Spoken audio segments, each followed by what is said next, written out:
Hi everybody and welcome back to my channel. It's Russell with Ink and Paper Blog. I hope you are all doing very well today. Today I'm going to kind of do an author spotlight on one of my favorite writers, Roxane Gay. Now, Roxane Gay is an essayist, she's a novelist, a short story writer. I follow her on Twitter and I have seen her now twice this year in person. Once before that, I have all of her books signed. I'm a little bit of a fanboy, so I am here to tell you all about Roxane Gay and everything she's done, because I really think she brings something special to the world of literature and letters, and I would love to tell you about her. So just a little bit of background about Roxane. She is a Haitian American woman. She grew up in Nebraska. She teaches at the University of Purdue University. I don't know if it's university. No, it's probably Purdue University. In the English department, she has her PhD, I believe, in rhetoric. She teaches creative writing, of course, because she's a writer. She's really well known for her essays, and she's had a novel come out. And she's one of those people that when she talks, she just always has something very cognizant and intelligent to say. If you don't follow her on Twitter, you really should, because she's hilarious. She is totally all about the pop culture, and I've actually read reviews of that TV show Outlander. I haven't watched the show, but I will read her reviews just because she cracks me up. Also, it's fascinating to watch her deal with Twitter trolls, people who come after her and attack her like nobody's business. And she handles it with a certain sense of dignity, but also with a certain sense of no nonsense, don't mess with me. I really appreciate that about her. So let me get into her books for you, because I really think she has such variety that she has something for everybody. Now, I know she had a book that came out first that kind of got her noticed, but I don't have that book. The first book that she's really known for is a collection of essays called Bad Feminist. Now, Roxane Gay wrote this collection of essays. They appeared, some of them appeared elsewhere, some of them appeared just in this book. And there's so many different topics that she goes over. So one of my favorites is she talks about being a competitive Scrabble player and sort of the stress and drama that comes with that. She is fantastic of getting you in there in the moment of Scrabble. You don't think of Scrabble as something with tension. She also has a fantastic essay on Sweet Valley High and sort of how those books were so important to her, and also sort of a social commentary on Sweet Valley High and what they sort of really kind of mean. And yeah, it's really good. Now, I have read and listened to the audio of this book, so I can recommend both of them to you. She does not read the audio version of this book. Someone else reads it for her, but that woman is excellent as well. But I've also read them, and they do stand up on their own. And so this is her first collection of essays, Bad Feminist, and I highly recommend it.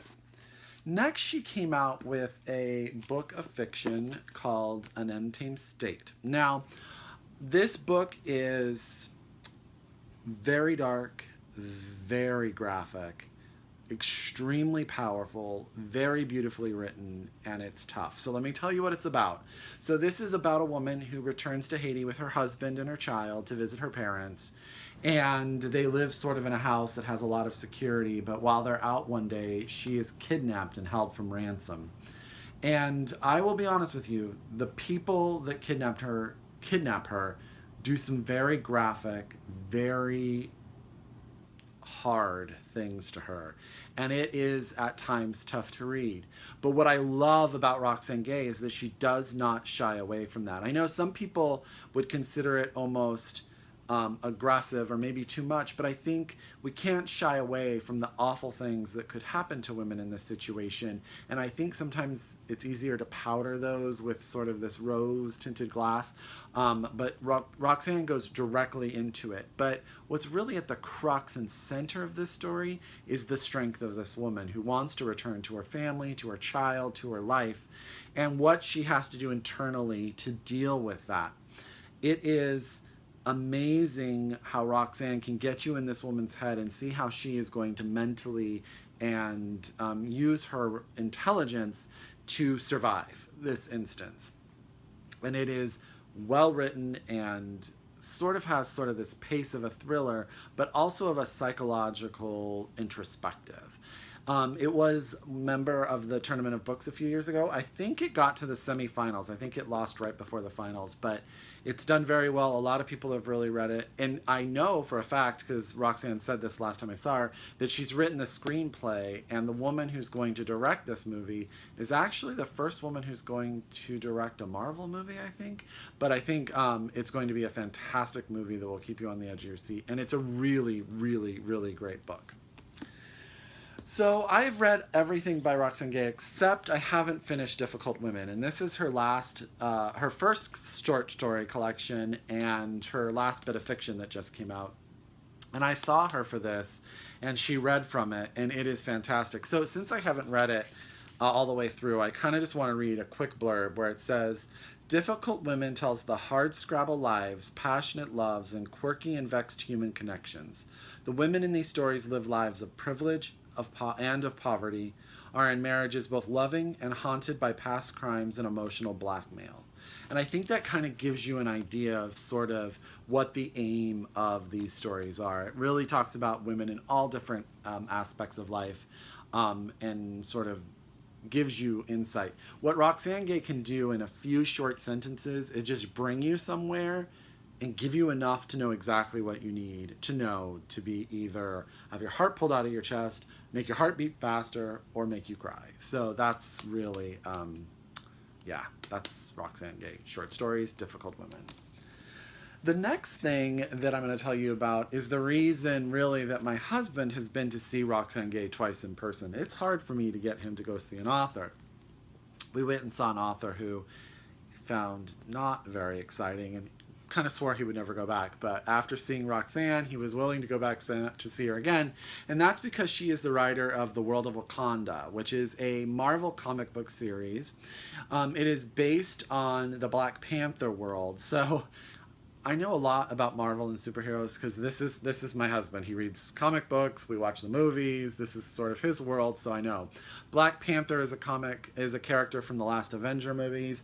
He is the king of a nation called Wakanda, and it was restarted recently as a comic book series written by Ta-Nehisi Coates, who, if you don't know who Ta-Nehisi Coates is, he's a phenomenal writer. He's so good. And if you haven't read his book, Between the World and Me, I think it's what it's called, you really should. The Letter to His Son. It's powerful and amazing. But he was writing that series, and he asked Roxane Gay to come in and write a series based upon these two women. Now, the Black Panther is the king of his kingdom, and his guard is actually these women warriors who just kick freaking ass. And so Roxane came in and wrote the story of two of these women. There is a love story between them. They're also involved in the politics. They're also involved in the world and what's going on. And it is super readable, super entertaining, amazingly drawn. So let me see if I can get you sort of an idea of the pictures. Yeah. And so when he goes, he gets it signed to him. That's my husband getting the comic book signed to him. So that's World of Akhanda. And then it's really good. So if you're into comic books, this is really good to pick up. Lastly is Roxane Gay's newest book, and that is Hunger, a memoir of my body. And this book broke my heart. So what you'll find out if you read Bad Feminist, and even more when you read Hunger, is at the age of 12, Roxane was raped by a group of boys in a little tiny house out in the middle of nowhere. And after that, she made decisions. She made decisions to eat, to build a body that was not only bigger and stronger so that she could defend herself from this happening again, but also would be unattractive to men so they wouldn't want to do this to her again. This novel is about her dealing with that as part. And part is understanding that she made that decision and how that decision has affected her through time. It also talks about her family's relationship with that decision and their lack of understanding at the time, because she never told them about the instance or what happened until actually Bad Feminist came out. And so she really kept that in, so her parents didn't understand what was going on. It is also a memoir about how society treats people who are overweight or fat or obese or whatever, and how we don't have any sort of language for the beauty that these people bring to the world. What's really fascinating is Roxane talks about how she takes space up, and in taking up space, people still step on her, still bump. I'm looking for a passage I want to read to you guys that's really, really beautiful. They still step on her. They still run into her. They still, it's just crazy. Because of her size, you'd think that people would see her, but because we as a society don't know how to deal with it, she's almost feels at times that she's invisible, and it's heartbreaking, and it's amazing. So I'm going to read you just a quick little blurb that comes about halfway through the book, where she says, "I want to have everything I need in my body, and I don't yet, but I will, I think, or I will get closer. There are days when I am feeling braver. There are days when I am feeling, finally, that I can shed some of this protection I have amassed and be okay. I am not young, but I am not old yet. I have a lot of life left, and my God, I want to do something different than what I have done for the last 20 years. I want to move more freely. I want to be free." And I think that's the message of this book, and it hits me right here, and it makes me teary, because I think there are so many people in this world that, because of perception and society, can't be free, can't be who they want to be.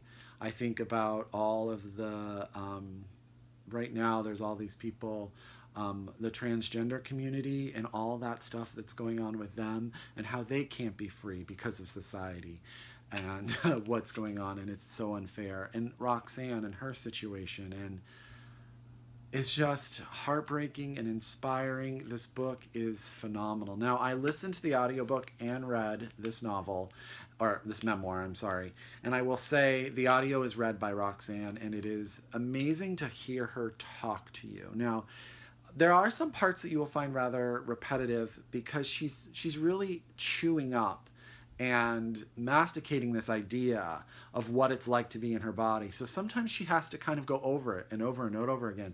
But by the end of the book, there is such a sense of understanding of oneself. She talked about, when I saw her, and that she had just read Maggie Nelson's The Argonauts. And if you haven't read Maggie Nelson's The Argonauts, you really should. It's fantastic. And how Maggie used these short sections to kind of punch you with this information. And so she does that in here too.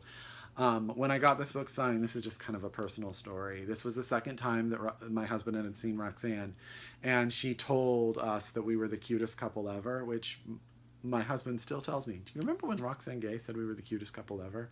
You better put that in your video when you talk about her." So I am. She is just one of those people that I want to be her friend, because I think she brings so much to the table.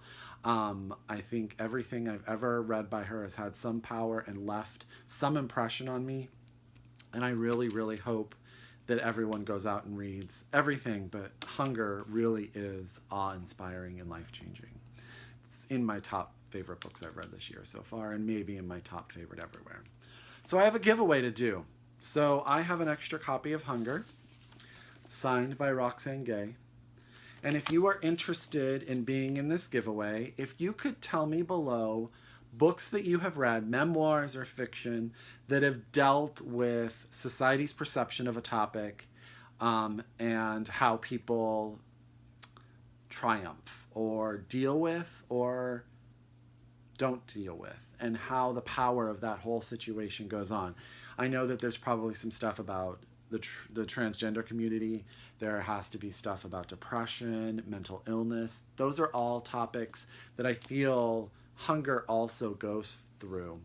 And this book is so powerful, and I'd be fascinated to know what you guys have read that have touched you the way that this book touched me. So that is sort of my introspective review of Roxane Gay. I'm a huge fan.